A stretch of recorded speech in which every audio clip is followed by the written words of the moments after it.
Misaotranao zahay raha io noho ny fitiavanao. Misaotranao zahay noho ny famindramponao zay mbola ahavelomanay ankehitriny ary indrindra andrenesanay ny afatry ny teninao. Tompo, fitiavanao anay izany. Ary dia mino zahay fa ianao fanahy masina no hiteny aminay, ampiteny ny mpanomponao ianao, ary dia anokatra ny fon'ny olona rehetra zay manaraka izao fandarana izao ihany koa. De ho tahinao anery Tompo ny olona rehetra eo am-piainona ny afatry ny teninao. Dia amin'ny anaran'i Jesosy Kristy Tomponay no anaovanay izany vavaka izany. Amen. Ny tenin'Andriamanitra zay voalahatra ho vakiana amintsika sy hodiniana ary havana amin'ity anio ity dia arak'izay hitantsika ao amin'ny epistily nisoratan'i Paoly apôstôly ho an'ny Romanina. Romanina 2 de ny andininy voalohany ka hatramin'ny andininy 9. Romanina 2 andininy voalohany ka hatramin'ny andininy 9. Ho vakiana amin'ny anaran'i Jesosy Tompo zany teny zany. Koa am'izany dia tsy manan-kalahatra ianao rahalehilahy, na zovo ianao izay mitsara, fa izay hitsaranao ny sasany no hanamelohanao ny tenanao koa. Fa ianao izay mitsara aza dia mba manao izany ihany koa. Nefa fantatsika fa ny fitsaran'Andriamanitra dia araka ny marina amin'izay manao toy izany. Ary ianao rahalehilahy izay mitsara ny manao izany, kanefa manao izany koa ny tenanao, moa ataonao va fa ho afa mandositra ny fitsaran'Andriamanitra ianao, sa hamaivonao ny harena fahamoram-panahiny sy ny fandeferany ary ny faharipony, satria tsy fantatrao fa ny hamoram-panahin'Andriamanitra de mitaona anao hibebaka, fa ny ditranao sy ny fonao tsy mibebaka no iraketanao fahatezerana ho anao amin'ny andro fahatezerana, sy fampisehoana ny fitsarana marin'Andriamanitra zay hamaly ny olona rehetra araka ny asany avy, ho an'izay maharitra manao soa mandrakariva ka mitady voninahitra sy laza ary tsy fahafatesana de fiainana mandrakizay. Fa ho an'izay mitady ny ho an'ny tenany ihany kosa, sady tsy manaraka ny marina fa manaraka ny tsy marina, dia fahavinirana sy fahatezerana. Eny, fahoriana sy fahantrana ho an'ny fanahin'ny olona rehetra zay manao ratsy amin'ny jiosy aloha dia vao amin'ny jentilisa koa. Fahavoninahitra sy laza ary fiadanana kosa ho an'ny olona rehetra zay manao ny tsara amin'ny jiosy aloha dia vao amin'ny jentilisa koa. Ka tsy misy fizahan-tavan'olona amin'Andriamanitra. Fa izay manota tsy nanana ny lalàna de ho very tsy manana ny lalàna. Fa izay manota nanana ny lalàna kosa de ho tsaraina araka ny lalàna. Fa tsy ny mpandre ny lalàna no marina eo anatrehan'Andriamanitra, fa ny mpankatoa ny lalàna no hamarinina. Fa na oviana ireo jentilisa tsy manana ny lalàna ireo no misy manao zay nandidiny lalàna araky ny nahimpony, na de tsy manana ny lalàna azy ireo dia lalàn-tenany ihany. Fa ireo maneho ny asan'ny lalàna ho voasoratra ao am-pony, sady ny fieritreretany no vavolombelony ary ny fisainany mifampiapanga, nefa mba mifanafaka ihany koa aza. Amin'ny andro zay hitsaran'Andriamanitra ny zavatra tako nataon'ny olona araka ny filazantsarako amin'ny alalan'i Jesosy Kristy. Ray masonao, manamasinanay amin'ny fahamarinana, ny teninao no fahamarinana.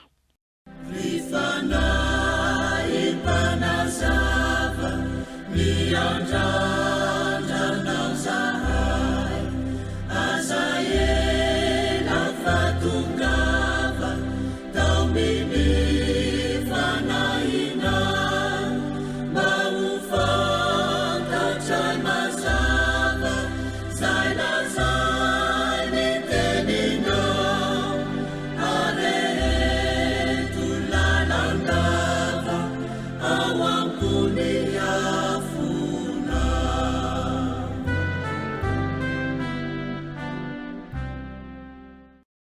Ny epistily eto ry havana dia taratasy izay nosoratan'i Paolo an'ireo kristianina tany Roma fa izay.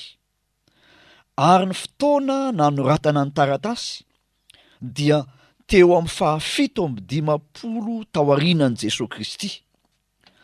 Ny taratasy ho an'ny Romanina no anisan'ny taratasy lava indrindra tamin'ireo izay nosoratan'i Paoly. Ary zany epistily zany no napetraka mialoha ireo bokyny 12 hafa ao amin'ny testameta vaovao. Ny boky ho an'ny Romanina dia azo omena aloha hevitra ny hoe fanambarana ny fahamarinan'Andriamanitra. Niezaka nanitsy ireo olana sasany niseho tao amin'ny fiangonan'i Paoly noho ny toe-po sy ny fihetsik'ireo jiosy manoloana ireo jentilisa, na ireo jentilisa manoloana ireo jiosy ihany koa. Eto amin'ny Romanina 2 1 ka hatramin'ny 9 dia mivantana ho an'ireo jiosy ny teny.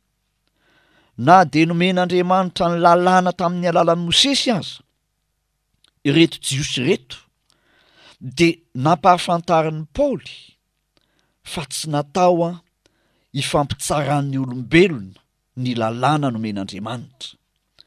Nahariarin'ny Paoly fa tsara ny lalàna raha tahiny ka arahina sy ankatoavina amin'ny fiainana andavanandro.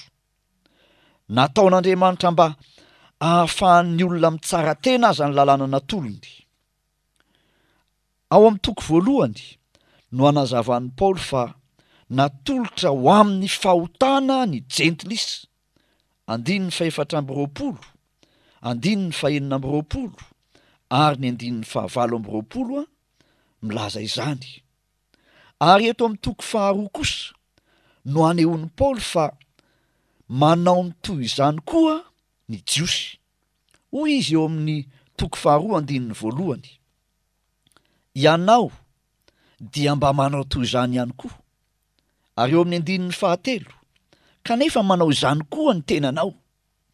Inona no hevitra zany ry havana? Na dia ireto jiosy izay mihevitra fa manana ny lalàn'i Mosesy reto aza, dia tsy mahatanteraka izany lalàna izany.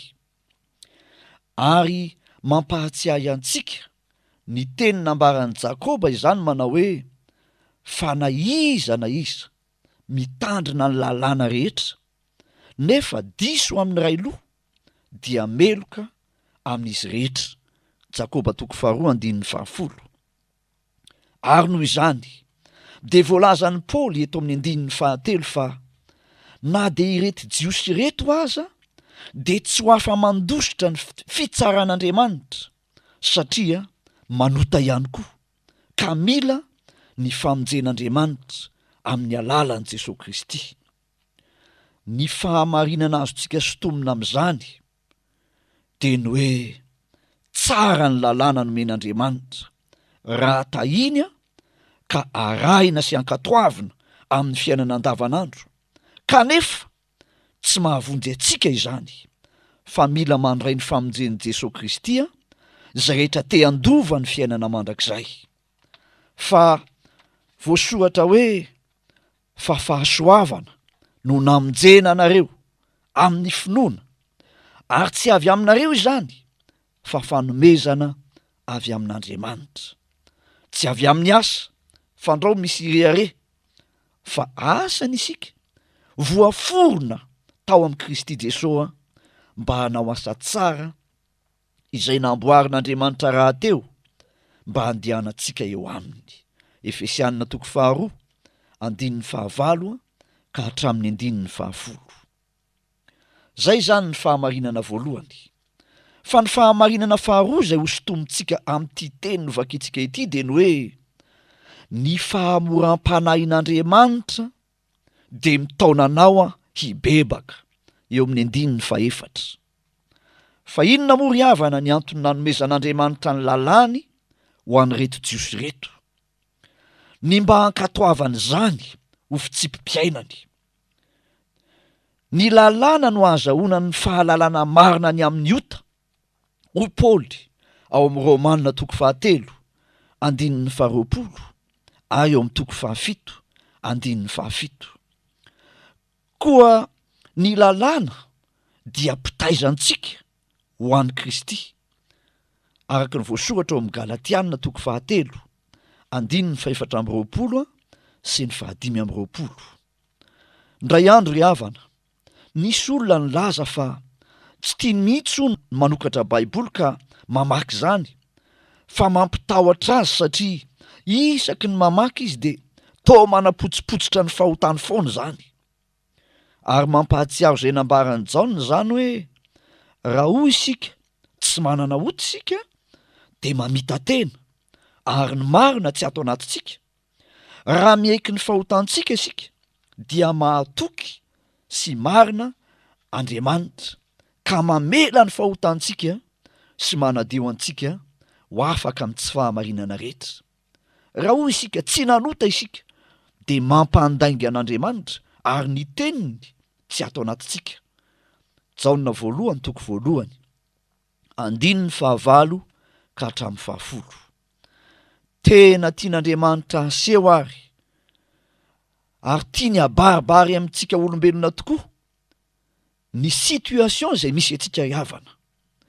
Tsy ho fanamelohana antsika nefa no anton'izany, fa ampahafantatra ny loza mitatao amin'ny mpanota ka hahatonga antsika hiazakazaka tsy hitaredretra andray ny famonjena ho an'ny olona rehetra tsy ankanavaka zay atolony mamaim-pona.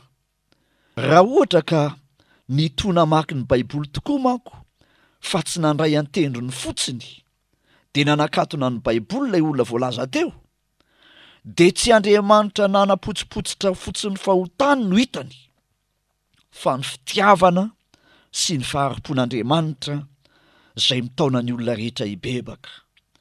Mitaona ny olona hibebaka Andriamanitra satria tsy tia nisy ho very.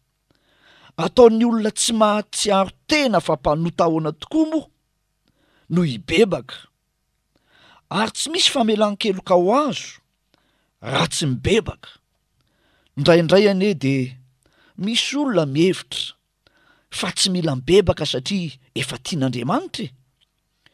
Tsy misy famelan-keloka mihitsy tompoko raha tsy mibebaka isika, ary mazava ho azy fa ny olona tsy nandray famelan-keloka dia tsy hiditra ny lanitra. Azadonoana ry havana fa Andriamanitra nanome ny lalàny ho an'ireo jiosy ireo, na Andriamanitra nanolotra ny teniny ho antsika de noho ny fitiavany sy ny faharipony hitaomana antsika hibebaka ka handovantsika ny fiainana mandrakizay. Mba fantatrao moa ny tombontsoa tian'Andriamanitra atolotra anao raha mibebaka ianao. Raha mieky ny fahotanao ianao de vonina amela ny heloka ao Andriamanitra, ary tsy hoe mamela heloka fotsiny fa vonina hanafaka anao mihitsy amin'ilay tsy fahamarinanao, de ataony tonga madio zany ny casier judiciairenao tahaka ny tsy nanao na inona mihitsy. Izany ry havana no mahasarobidy loatra ny nandatsahan'i Jesosy ny rano teo amin'ny hazo fijaliana, ka ny fanekenao ny fanavotana zay natolony dia handovanao ny lanitra. Ny fanontaniana mipetraka koa nefa de ny hoe ahoana zany ireo olona tsy mbola nandreny lalàna? De hoy izy eo amin'ny andininy 15 efa voasoratra ao am-pony ny asan'ny lalàna, ka vavolombelony zany ny eritreriny zay indraindray miapanga azy, indraindray miaro azy. Ary noho izany ry havana, na ny jiosy manana ny lalàny Mosesy, na ny jentilisa manana ny asan'ny lalàna voasoratra ao am-pony, de efa samy meloka eo anatrehan'Andriamanitra ka mila ny famonjen'i Kristy avokoa. Ary eo indrindra ny mahasarobidy ny filazantsarani Jesosy Kristy Tompo, izay antsoina ny olona rehetra, na ny manan-karena na ny mantra, na ny avaram-pianarana na ny tsy nahita fianarana, na ny lehibe na ny kely, na ny vazaha na ny malagasy, na ny lahy na ny vavy, eny ny olona rehetra tsy ankanavaka na iza na iza mba tsy hanamavo ny haren'ny famoram-panahin'Andriamanitra sy ny fandeferany ary ny faharipony araka ny voasoratra eo amin'ny 1:4 fa hanararoatra kosa ny fotoana izay mbola omen'ny tompo ka hanapa-kevitra handray ny famonjena ao amin'i Jesosy Kristy satria voasoratra hoe ny fahamoram-panahin'Andriamanitra de mitaona anao hibebaka. Koa anio raha mihaino ny feony ianao ry havana, raha mandray izao tenin'Andriamanitra izao ianao dia aza manamafy ny fonao. Reo ary havana ny fahamarinana izay nisotomontsika tamin'izao tenin'Andriamanitra izao tamin'ity anio ity. Ny voalohany de ny hoe tsara ny lalàna izay nomen'Andriamanitra raha tahina ka arahina sy ankatoavina amin'ny fiainana andavanandro, kanefa tsy mahavonjy antsika izany fa mila mandray ny famonjen'i Jesosy Kristy izay rehetra te handova ny fiainana mandrakizay. Ny fahamarinana faharoa de ny hoe ny fahamoram-panahin'Andriamanitra de mitaona anao hibebaka. Hivavaka isika. Misaotra anao izay Andriamanitra raina izay ny an-danitra noho ny teny nomenao anay tamin'ity anio ity indray. Tompo, misaotra fa mitory ny fitiavanao anay izany. Andriamanitra mamindra fo aminay ianao, mbola manome tombonandro, ary tombonandro ahavelomanay tompo dia azahoanay mamitra mpihavanana aminao Andriamanitra rainay amin'ny alalan'i Jesosy Kristy tompo, satria tsy mahatanteraka ny teninao zahay. Mila ny famonjenao zay Jesosy, mila mandray ny fitiavanao zahay na iza nanahaka izao fandarana izao ka vonina hibebaka hanolo tenao anao Jesosy, hiala amin'ny fahotana. Tompo, mahatoky aho fa enao amela heloka satria efa nambarany teninao hoe zay rehetra manatona anao Jesosy de tsy misy ho lavinao mihitsy. Tsy tonga hanameloka anay ianao fa tonga ianao hamonjy ny mpanota rehetra izay mibebaka aminao. Koa tahiry tompo zay rehetra mibebaka, miazakazaka, mangataka ny famonjenao. Tahiwa ny fiadananao ane hanapaka ao am-pony zany olona izany. De amin'ny anaran'i Jesosy nanaovana izany vavaka izany, voninahitra ny eo anao Andriamanitra ray zanaka fanahy masina. Amen.